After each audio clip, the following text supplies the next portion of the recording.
eBay friends. I'm Suzanne, your hostess, and this is episode 157 of eBay the Right Way. Today's date is March 20th, 2024, and my guest is Janessa. Announcements. Finally, the 2024 BOLO books are in my eBay store ready for purchase. It was kind of a circus getting them here to my new location in Illinois. I'm still using the printer in Greenville, South Carolina, so I added in some time for delivery to me, but everything coming to me from the South goes through St. Louis, which is known as the stepchild of the USPS. Well, to make matters worse, a pipe broke at the St. Louis distribution center, and they didn't process any incoming or outgoing mail for a few days. So it was total gridlock. I was wondering if the books would ever get here. But it's all good now. They are in my store, and the link to my eBay store is below so you can check out the new book.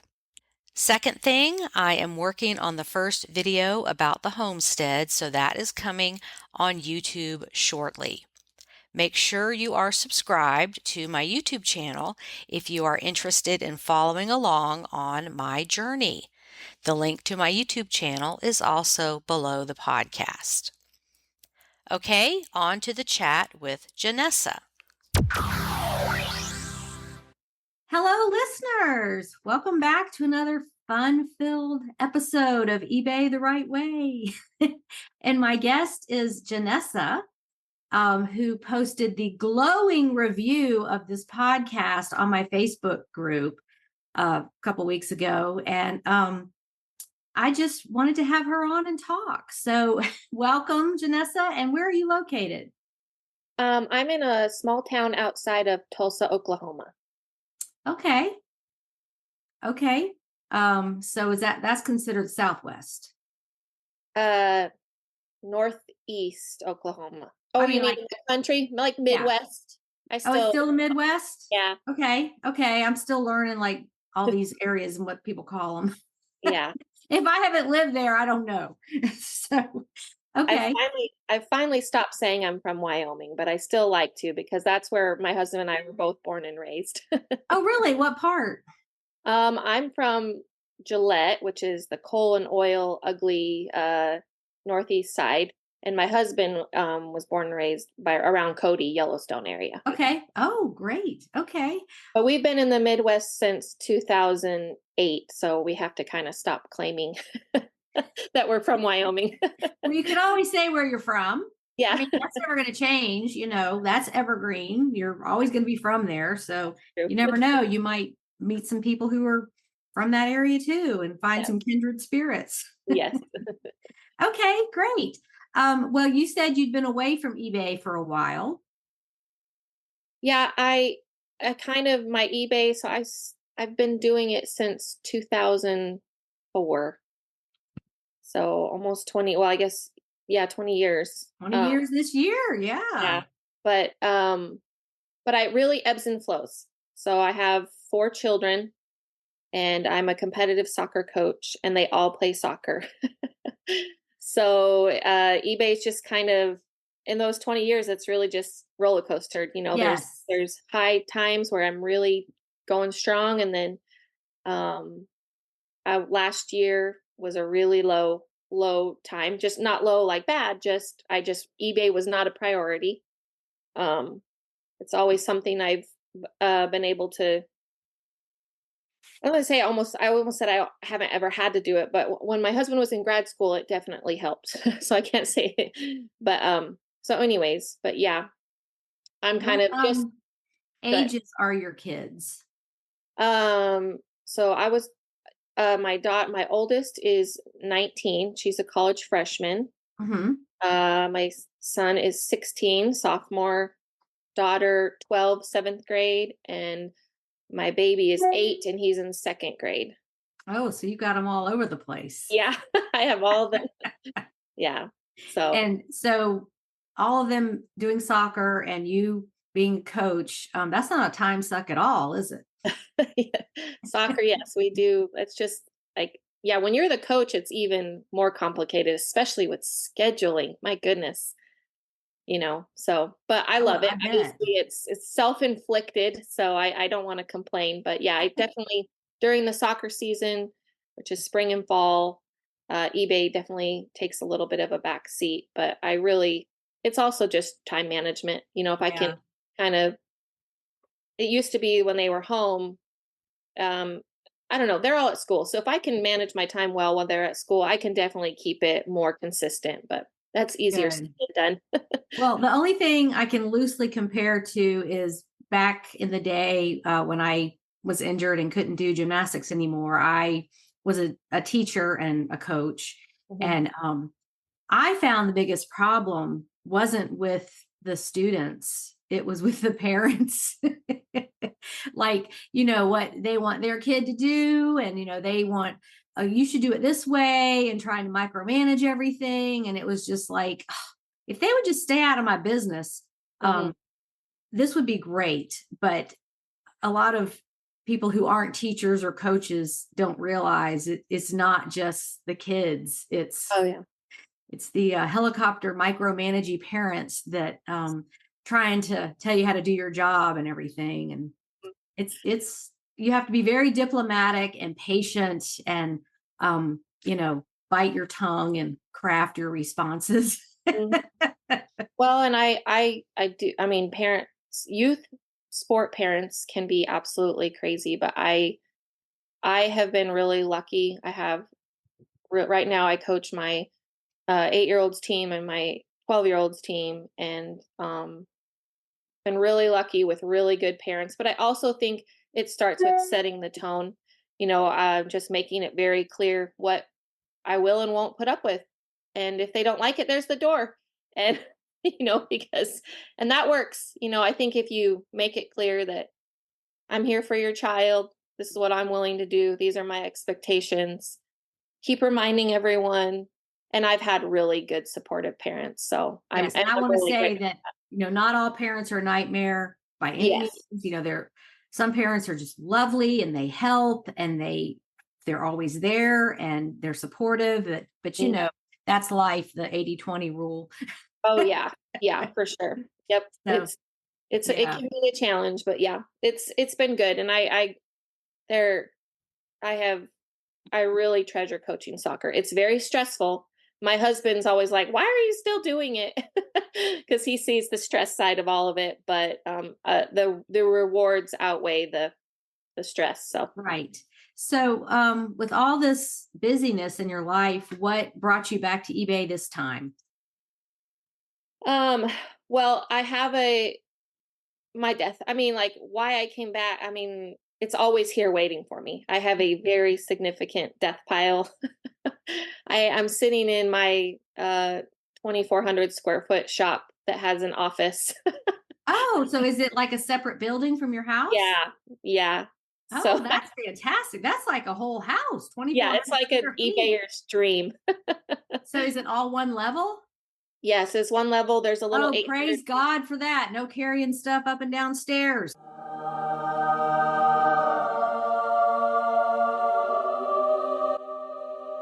Yeah, it's a little 800 square foot like apartment that's my office, and then outside is like a regular, concrete floor shop that I have everything sorted. And so but yeah. So Do, I go oh, ahead. sorry. Do I dare ask how many items you have listed? Listed I have 250. The Okay. most the most I've ever had at like my best times is probably about 1,000. Uh-huh. But their whole shop is full of unlisted. I mean, it's not as bad as it sounds, but I definitely have a lot of unlisted inventory. Well, I guess you heard that I'm in the process of moving, and by the time this airs, I will have moved.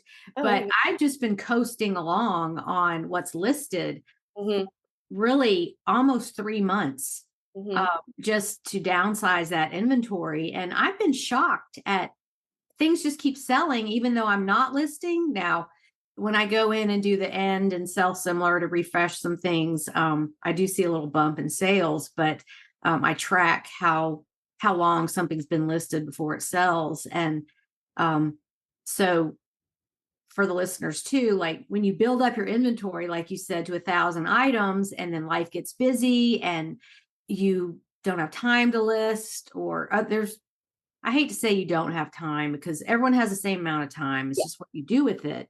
But you're doing what's the priority, being there for your kids, involved in their life. And so do you see that your eBay is just coasting along, like things are still selling?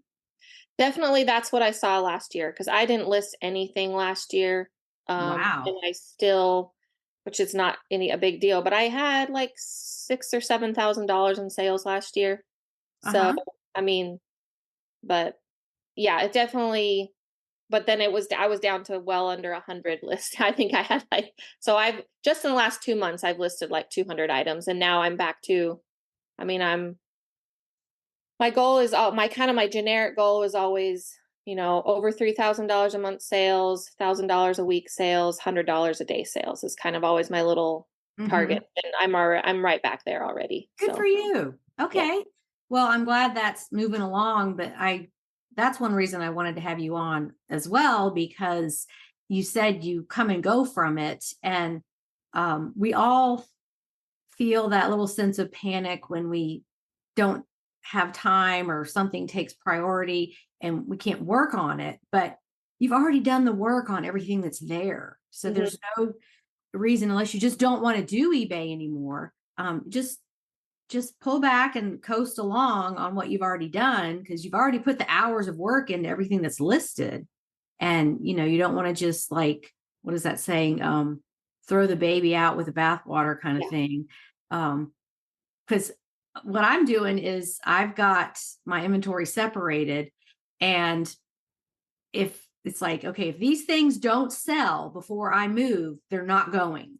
Yeah. But I haven't taken those listings down. I'm not going to do that until like the day before I move. Hmm. And I'm shocked. I'm like, "Oh, that was in the throwaway pile and Yeah. somebody bought Oh, it." that's awesome. Yeah. So you just never know. But anyway, I commend you on balancing everything and just being able to step away from eBay for family stuff. You can't go back and do it over again. You only Yeah. get one shot. So And good. eBay just waits for you. I mean, that's okay. It was here when I was ready. And the break was kind of nice. It kind of reinvigorated me to I'm excited again to have when I had that break. Yes, exactly. I mean, you get burned out Hmm. in anything in life that you do too much, and it's actually good. It's like taking a vacation from your job. You come back maybe refreshed, or maybe you don't want to come back at all. Yeah. But you come back refreshed, and your mind is calmer, and you can look at things with different perspective. Do I want to keep doing this? Oh, I really hate shipping those items. I don't want to do them anymore. And you can make some decisions about how to restart everything. Yes, for sure. Good. Okay. Well, let's move on to the exciting part. Things Okay. that you sold. I'd love to Okay. hear some of those over your now 20-year eBay history. Yes. Um, well, I wanted to kind of tell you how I started too. Can I, how I, Sure, absolutely. okay, because I got so excited hearing all that. I'm like, it made me think back, like, how did I start?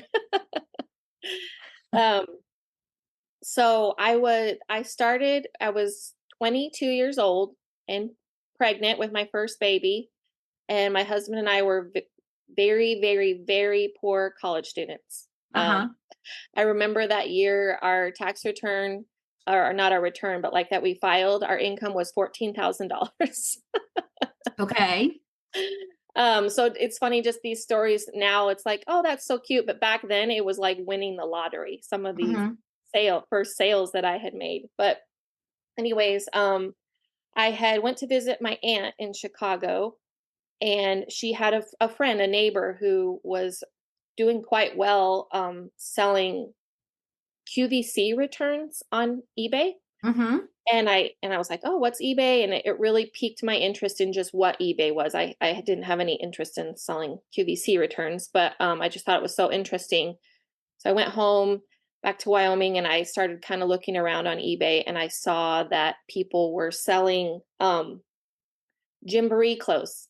They would go, Yes, the Gymboree times. yes, Okay. they would go and buy Gymboree on clearance or whatever and then sell it. Well, I tried it. I considered that, but I didn't have even the money or capital to even, you know what I mean, to even buy clearance Gymboree. So that wasn't a good fit for me.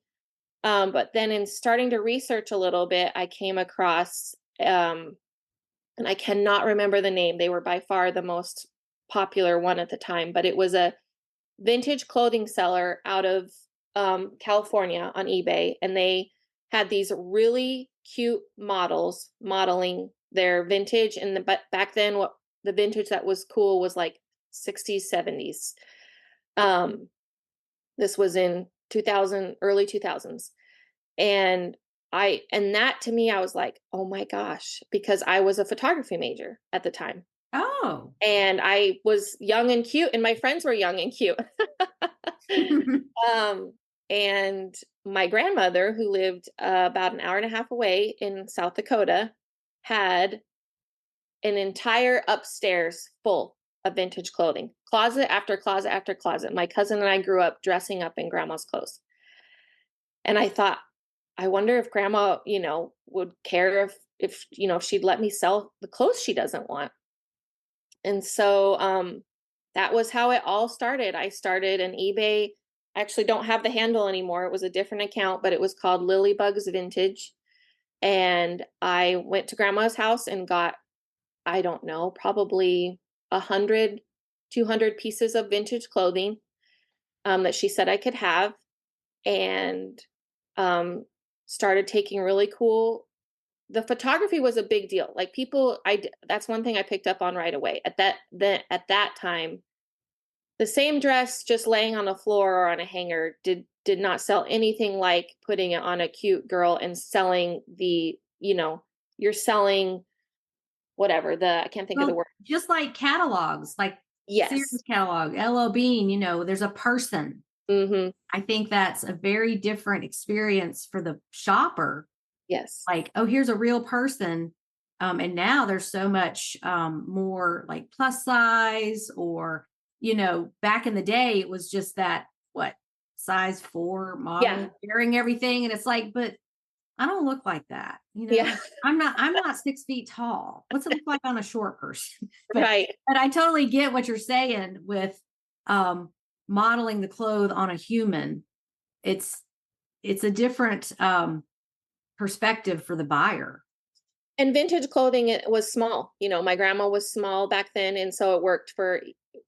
Yeah, it worked really well, and of course, it was always during auctions, and so I started everything at 99 cents and took lots of photographs. And the first really cool story was it was this black Hawaiian style halter dress, and it had seashells all over it, and it didn't have a tag on it. And actually, the strap should have been 2 straps. I didn't even know this. They had fixed a strap, so it was just kind of a loop strap. Mm-hmm. My grandma had sewn it that way because a strap had broken. I didn't know that at the time. But anyways, I put this picture up. My friend, she looked adorable in it. Didn't have a title, just said, keywords, style keywords. And I start getting all this questions. People are bombarding me about the fabric. Is it screen printed? Is it, what's wrong with the strap? Where's the and I'm like, and then someone in their questions, someone says the word Shaheen, Alfred Shaheen. And Okay. oh, so I start Googling, and his like 50s era Hawaiian halter style dresses are what sells the most for his anyway, so I was able to change the keyword, put his name in it, and the dress sold for like $156. And again, back then, and it's just like, I mean, I call my grandma. She was so excited. It was just so fun. So I didn't even know what I had. And like, thanks to the questions, I realized I had a little bit more special of a piece. So that is like my first, like, eBay, most exciting, one of my first exciting stories. That is great. And I love it when the eBay community reaches out in a kind way to say, hey, here's what this is, or use this keyword, or you need to price that higher, or, they're helpful. Yeah. And there's a lot of that going on. I get help all the time. In fact, one of my loyal listeners, Lee, who was on this podcast a while ago, Lee in Alabama, she's like, she watches my store and she's like, "Hey, you forgot to put the size in the title." Oh. And that was one of those at the end of the day, end and relist things. I just was tired and didn't notice it. And I do appreciate that when people reach out and say you have an error in the listing, or I don't take it personally, because we're all human, we all make mistakes, and nobody knows everything. Yeah. So yeah, bring it on. If you know something and my listing's wrong, please tell me. That makes me laugh. That makes me laugh because I get the kind of opposite kinds of those messages. It's usually someone, trying to tell me, educate me that I've overpriced something. And I'm like, I got it. I'm fine. Well, yeah, I can always lower the price, but I'm not giving it away to you.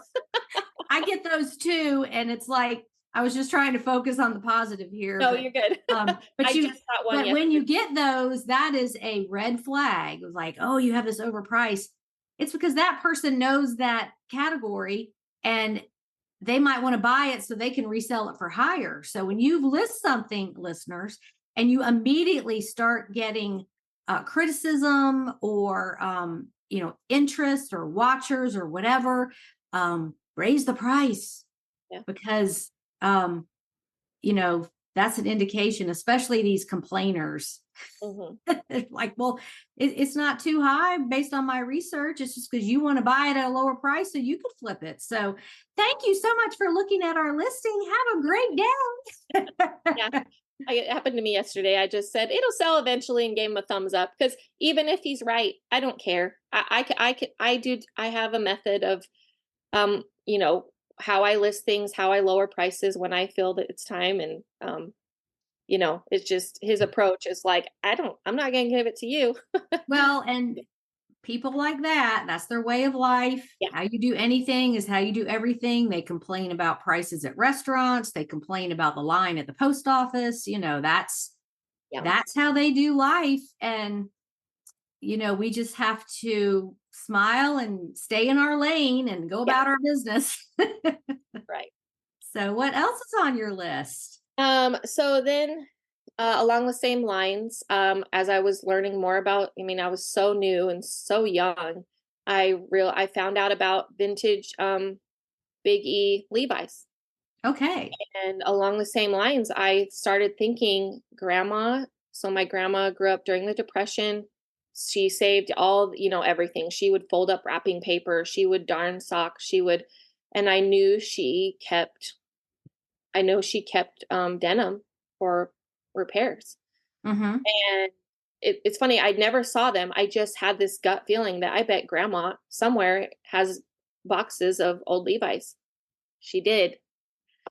And long story short, one pair they were completely unwearable. The crotch was blown out. They were just basically a waistband with denim hanging off of them. But they were dated.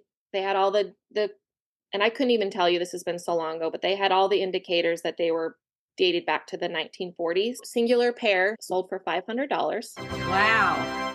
Yep. And then the rest, I had a pile of probably, I can't see, but anyways, probably, I don't know, 10 to 15 more pair, not that old, but the rest I ended up clearing $2,500. So my grandpa's old jeans sold for $3,000 during a time when we only made $14,000 a year. What a legacy they left you with their stuff. And they thought it was so fun. To them, it was to my grandpa, that was just junk. And so it was so fun to call them up and be like, Grandpa, guess what your old jeans sold for? But isn't that great, though? I feel like as a grandparent, if I could do that for my grandchildren, which don't exist yet, but, like, instead of just handing them cash or not being able to help at all because they're on a fixed income or whatever, they can pass these things on to you and you do the work and you see the value. I think that would be it's just fabulous. That would just make me feel so good that I could help in this, indirect way. Just, yeah, here's some more stuff. If you want to make money on it, here you go. And they're helping you improve your life. Yes, they were so happy. I had an aunt who's kind of a B word. She wasn't happy, but it wasn't her stuff. It was theirs. And they were really happy. They were just so excited. They love to tell people about it. Yeah, you're going to have those sour grapes, people, but it's Yeah. like, hey, if that aunt probably had no desire or She was skill going to throw them to away. sell anything, like she just didn't want it going to somebody else, maybe. I don't know, but yeah, It's fine. there's a bad apple in every box. I know. Yes. Yeah. So, I also had I started a second account and it was called Pappy's Uglies. And I sold, back then, they were really popular, the 1970s wide vintage polyester neckties. Mm-hmm. I would sell them for about $15 a piece. And I did really well too with that. So I had those two different accounts. And then it came time for my husband to, graduate nursing school. And the next step was go to a level 1 trauma, get some experience, and then apply to grad school. My husband's a nurse anesthetist. Oh, okay. And so, and we had to do that in the Midwest. So kind of similar to what you're maybe experiencing a little bit. And again, super young. And I sold it all. I sold it all and donated it all and didn't take eBay with us at all. So, Okay. and I had just had my second baby. So then we moved to Missouri and I didn't do eBay at all. I actually got into the couponing. Okay, that's great. That's I was great. a couponer. And then I don't, do you know anything about children's consignment sales? I know they're big in the South. Yes, I've been to a few. Mm-hmm. Okay. So I had never heard of that concept either. And I found out about in that time I was like the perfect age for that with the perfect age kids. I just thought, oh my gosh, what are these? I was just enamored by children's consignment sales. I love the idea of shopping at them, selling at them.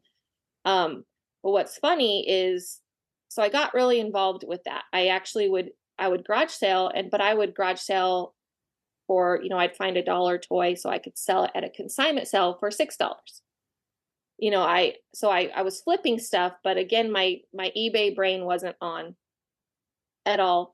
But then I came across a blog where there was this woman who sold on eBay, and a lot of the stuff she was sourcing was from children's consignment sales. And I'm like, wait, that's what.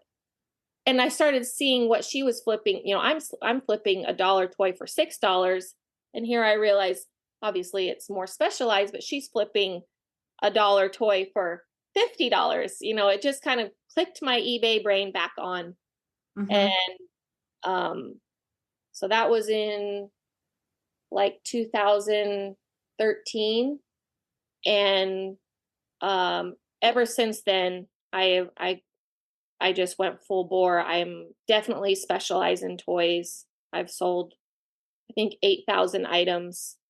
And toys is my biggest thing. I definitely am a toy. Excellent. Good for you.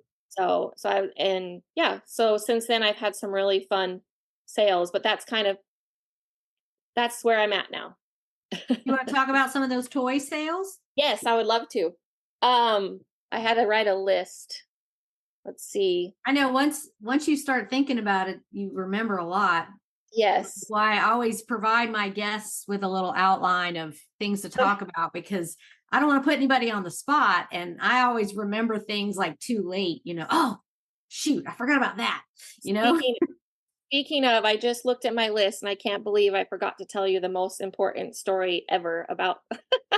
So back to vintage, before I left Wyoming, Britney Spears at the time all the pop princesses were wearing vintage cowboy boots. Uh-huh. But Britney Spears at the time, and you can go find these pictures still today, she was religiously wearing this pair of vintage Miss Capezio 1970s bone butterfly inlay cowgirl boots. Wow, what a keyword title you got going on there. Well, you'll understand why that's ingrained on my brain. And at the time, I remember I carried my daughter around on my hip. She was like 8 months old. It was hot. It was summer. But I was like, I live in Wyoming. There are vintage cowgirl boots everywhere. So I would just go to every thrift store, every pawn shop. And I did. I found tons of vintage cowgirl boots. I did great. I probably sold most of them for 50 to, I don't know, $80 a pair. But I was always looking for that pair. And I went to a pawn shop in Cody, Wyoming, and it was this old, gross, grumpy cowboy that had this dirty pawn shop. And I asked him a question, and he said, "Well, I've got a storage shed out back." And I said, "Well, can I go look?" So I go. He opens up. It's like it hasn't been opened. I'm not kidding. He parts the door, and the light shines up on this shelf in perfect condition, like never been worn. A woman's size 10 is a brand new pair of those 1970s butterfly inlay cowgirl boots. Did you hear the angels sing Yes. as if the clouds had parted?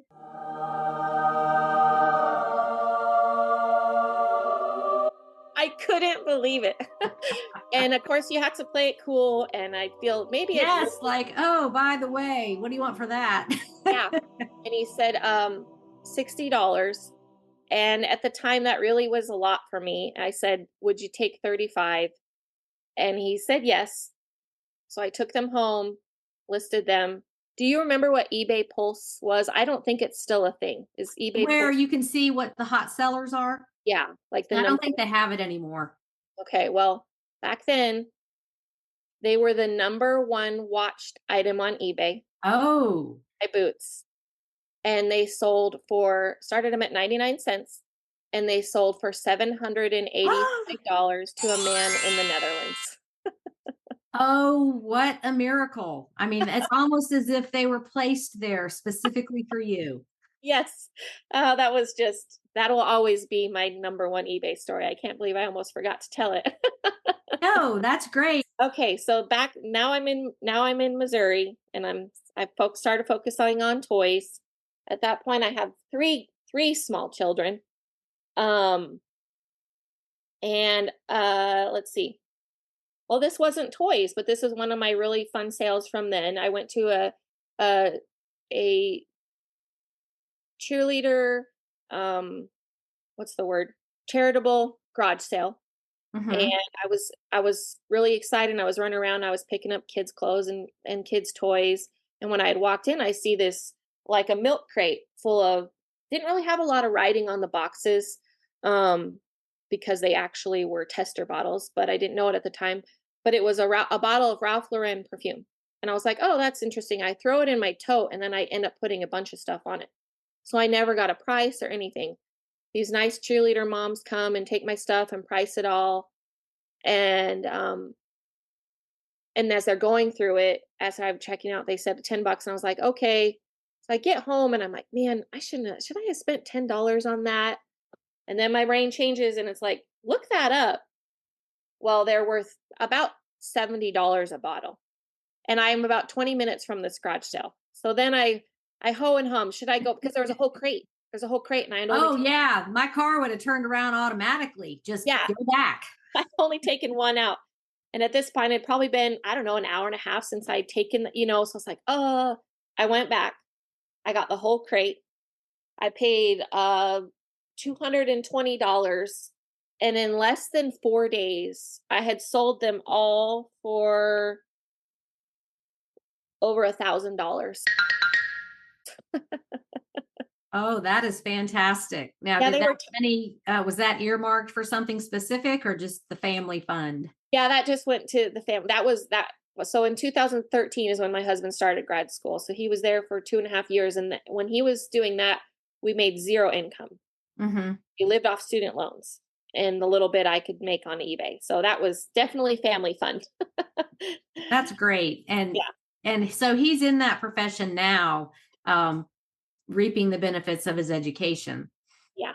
That's Yeah. good. I mean, that's a struggle. You know, you're like, oh, we just have to be poor students right now to get where we want to go. But if you can see the big picture, you know, the light at the end of the tunnel, it's worth it. But I commend you for that struggle. Thank you. It's uncertain. It's like, how are we going to make it another year? And yeah, that's tough. Yeah, it was 11. Well, he total went to school for 13 years. Hmm. It was a long, and then when we got out, we had $260,000 in student loan debt. Oh my gosh, that's not crushing at all. We paid it off in 2.5 years. Like, oh, Good for you. we still don't drive fancy car. Everyone has different priorities, but that was a huge thing for us. We were not going to carry that for another 10, 20 years. And eBay's helped with that. It's helped, Yeah.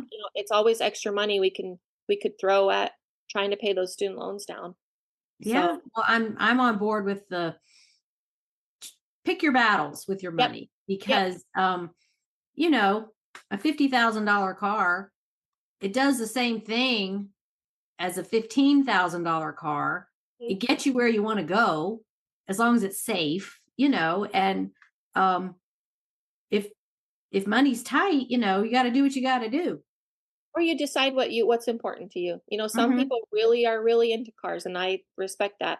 Some Mhm. people are more into travel, or they're more into their kids not having to have any college loan debt. There's just Mhm. different things that people have different, Yeah, it's what's your priority, and yeah, you know, some people have always wanted that higher end fancy car, and if that's what makes them happy. You do it. You do you, as they say. But yeah. like, you know, I was a single mom for a long time, and I had to pick my battles. Do I want my kids to do sports and have the right equipment for that, or you know, this other thing over here? So, um, you know, everybody's priority is different.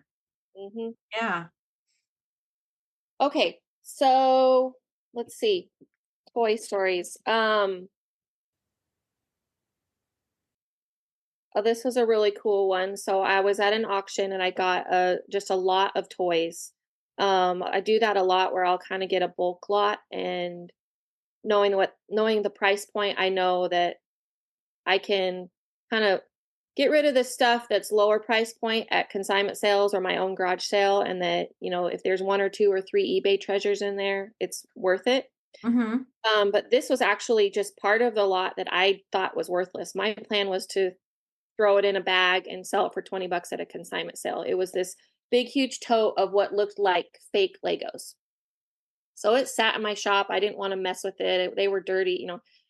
Finally, one day, I'm like, I got to figure out what I'm going to do with these. And there happened to be a little piece of manual in there. So I was able to look a few things up. And I'm like, oh my goodness, what is this? It ended up being 1,800 pieces of this vintage, made in Spain, um, castle building block set. So I did an auction, started at 99 cents, sold for $432. You are kidding. No. Isn't Uh, that exciting? You know, back in the day, well, I don't know if it happens now where you start auctions at 99 cents and then you just watch. You just sit back and, you know, watch the avalanche happen. yeah. They were really rare. I had some people I'll do that on those kinds of things where the interest is going to be huge.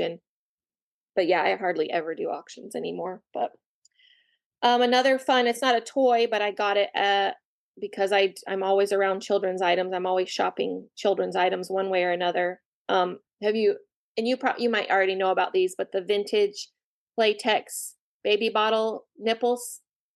Have you heard of those? Not the nipples, no. So they're like the brown Ugly ones. Yeah. yeah. Okay. So I got like 5 big bags of bottles. I think I paid like $5 a bag. So I mean, I total had $25 into these probably, and I sold the bottles separately for a very fair amount. I mean, I couldn't even tell you, but I think you can sell like a set of the bottles for $50 or $80. Like 12 bottles. But just the nipples, the little brown nipples, I sold 20 of the natural latch nipples. Those are the ones that are kind of rounded for $180. And then I sold 10 of the flat top ones where the Mhm. nipple's flat. I sold 10 of those for $110. Really? What Yeah. is the attraction? Is it they don't make them anymore or Yeah, what? they don't make them anymore. They're vintage, and I mean, I do think they're probably more they're very kind of supple. I hate to use certain words, but they're, Yeah. brown. It works better for the baby. There you go. I don't know. It could be, who knows even. It's one of those things, it's like, do I want to know who's buying these? I don't know. Yeah, that's true, but who knows, maybe it was the parent had that when they Yeah, were a baby and that's just what they want their child to have. yeah. And they probably, I mean, obviously they, someone wants them because they don't make them anymore. But Mhm. yeah, so that was really interesting. Another thing I did that was kind of unique, kind of a cool experience is back in 2013. I went to a Hallmark that was clear after Christmas clearance, Mhm. and Hallmark always has something every year. Well, that year it was this angel choir. There was 5 angels, and they had their own stand, and they would sing and interact with each other. And I bought them at clearance, and then the next, or actually that even January, February, I was selling the set for, I don't know, they were probably $7 a piece, and I think I was selling the sets for over 100. So probably I had about 35 bucks into them, and I was selling over. So that was exciting. But what happened is the next year they had a very similar thing, but it was a Mickey Disney Christmas band, and it was Mhm. different Disney characters. And because of that experience the previous year, I was like, I'm going to go. And this was in Springfield, Missouri. And there was like 12 Hallmark stores. And I was like, I'm going to go to every single Hallmark store and I'm going to buy every single, you know, because I just knew that they were going to really shoot up in price. And so at one particular Hallmark store, I told the lady what I was looking for. She went in the back and brought out on a dolly boxes of unopened these characters. So, and I got them for again, it was about $35 a set for, they were clearance, they were half price. So I had about $35 into each set, and I think I ended up with like 30, maybe 40 sets. And by the following Christmas, I was selling them for over $300 a set. And they were all exactly the same, so Yes. it was repeatable. Yes. So And brand new. did you put them up as a quantity or just one at a time as they sold? I would take a picture of the 5 characters together, and I was selling them oh, I get your question. I think I usually would say I had like 1 or 2 sets. I never let it be known that I had 40. Right. And I think that's the smart way when you have a quantity of something that is truly limited in number. Mhm. Um, you got to hold your cards. You got to, do that poker face and wait for it to sell. Sometimes the same person buys it again. Yeah, exactly. And they're still, I just checked them because I was excited to tell that story, and they are still around that price. They're still being sold, new Um, with the tags, but I'll yeah. edit this out. Can you send me a link to what that item is? Just Yeah. Hmm. I want to know because I want to look for it. Yeah. Yeah. Okay, a couple more. I have so many fun ones. Just recently in the last 2 years, I sold Webkinz. Webkinz Signature is the one to look for, and I paid $1, and I sold the Husky for $300. Now, what does the Webkins do? Does it something that you interact on the internet with? So I'm not an expert. Regular Webkins, they all come with a little tag with a code. So if you don't have the code on them, then they're almost kind of useless to be played with on the computer.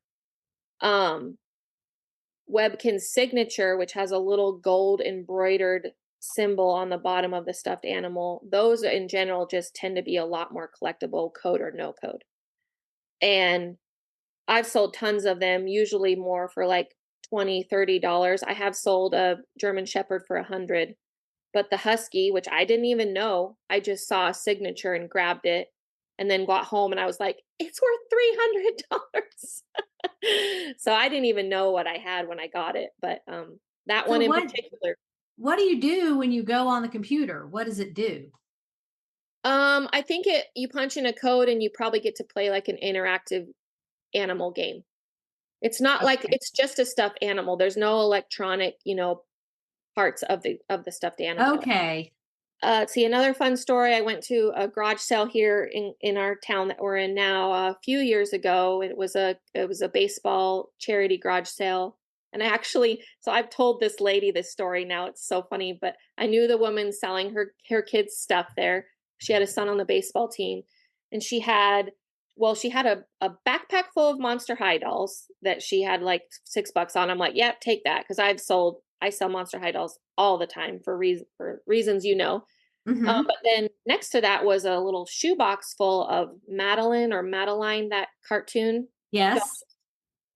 and she had $4 on it. And just from my experience, I didn't even look it up, but I was like, for a whole box of them, I bet you these are valuable. I was thinking, anytime you can get toys in that big of a grouping for less than $10, you don't even have to look it up, because Mm-hmm. it's going to be worth at least $30 to $40 almost Mm-hmm. always, any kind of group of toys that's like a character. So I was like, oh, I'll grab these. I get home, start doing research, and there's one doll in there, and her character, name was Nona. And I gotta look at my notes here. I sold Nona, just her, for $140, and they're like, I don't know, 4-inch dolls. Mm-hmm. And then I sold the rest of the remaining dolls for $90. But just Nona was 140. Good pick. Yeah, and it's always so fun when you grab something thinking, "Oh, this is worth something," and then you find out it's worth a lot of something. Mm-hmm. That's always Right. exciting. Good for you. Yeah. Okay, we have time for one more. Okay. Um, let's see. Well, this was another fun one. I had no idea what it was. I had gotten obviously we all know that Lionel trains are usually valuable, depending. Sometimes though, they're maybe worth $5, they might be worth a lot more. But I had a box of Lionel trains that I got in an auction. I think I paid maybe $30 for the whole box. And I was going through them. I was planning on selling them as a whole lot, and hopefully getting like $150. And there was this one blue. I mean, it was just wheels with a flat piece of metal, and it was blue. I mean, it was just a flat car. I wrote down the number here, but I forgot the name of it. But it was literally nothing. I mean, I would have thought it was worth maybe $3 compared to all Mm-hmm. the other engines with advertise. I sold it for $200. For one little car. Yeah, it was just and it wasn't even a car. It was like a flatbed. Uh-huh. It was just a really rare, I guess, highly collectible. I wrote the number down here. It's 6413, was the Lionel car number, but I still couldn't tell you what was special about it. But yeah, I was so excited to sell that for 200. God, that's amazing. You just never know what somebody's looking for. No, yeah, that's what I love about what I do is I buy stuff at a low enough price point that it's just like an adventure. And sometimes it's a toy that's only worth $10. And so I'll sell it at a children's consignment sale for that, or I'll sell it in my own garage sale for that. But a lot of times I find really cool treasures that supply my eBay business. That's excellent. I'm so glad you're doing well and you've been able to jump back in and get it going again. Oh, I do want to tell you one thing, because it's a shout out to you. Oh, It was in my death pile that I'm doing really good going through it, but it's a pink, very much Y2K style, Coach purse, and it looks like, blech, I would not be into. I mean, it just looks like something no one would want. But I use the keyword Y2K, and because it's hot pink, I use the keyword Barbie core. mm-hmm. I put it up for $150. I haven't sold it yet, but I have 23 watchers. Well, it's time to raise the price. Yeah. But I was like, oh my gosh, I'm using these keywords. I would love to know what happens if you bump it up to 175 Yeah. because the watchers, if unless they have changed their settings and they don't want to know, they'll be notified when the price changes, I believe up or down. Mhm. So if they see it going up, then they might be like, oh, I better buy this before it goes up even more. Yeah. I'm not sure. I mean, it's a little bit worn out on the bottom. I think that's probably why there's some hesitancy, because I've seen a similar one sell for 150, but it was in Mm-hmm. a lot better condition than mine. But my idea is always price high, and I can always go down. Yeah. But Have yeah, you 23 checked to walkers. have you checked to see if there's any like it available? There is not. That's why I priced it There you that high. go. So you have a monopoly. You can charge whatever you want. Yeah. And it's not a life-saving device, it's it's Yeah. a purse. It's an accessory. Yeah. Right, right. It's fashion. It's not so yeah, you can charge whatever you want, but then you might get some of that hate mail from, why'd you raise the price on? Well, you Yeah. know what? You didn't buy it at 150, so you're not Yeah. my customer. So Yeah. okay. Well, did you want to answer one of the questions at the end? Yeah, the podcast that I really am only listening to your podcast. That is like, I'm it's just so I like to work, and I like to listen. But the podcast that I listened to most recently that wasn't yours that I really loved is called In Trust. And it's so I'm right in the heart of where, like, the Osage.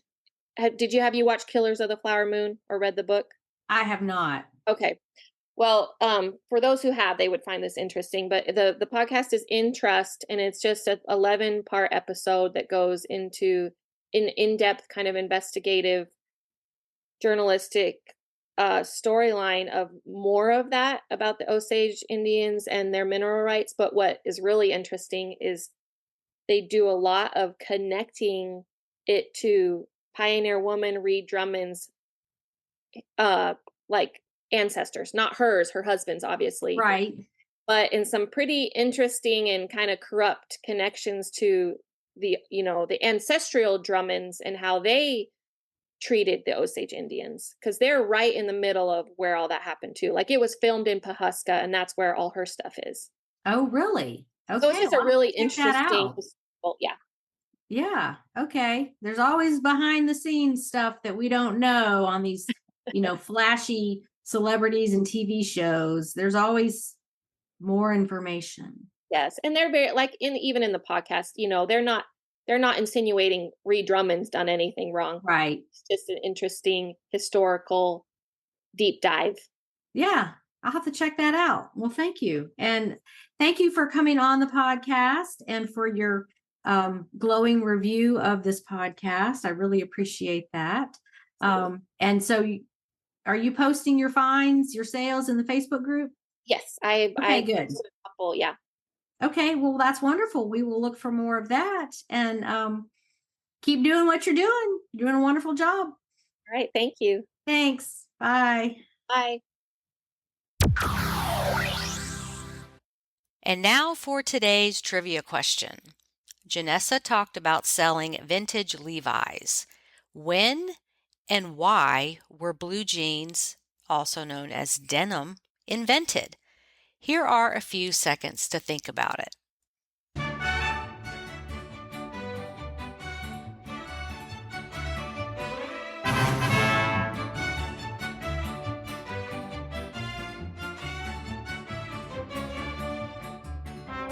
Okay, while historians still debate the birthplace of denim, the fabric was classified as a twill weave fabric using one colored thread and one white one.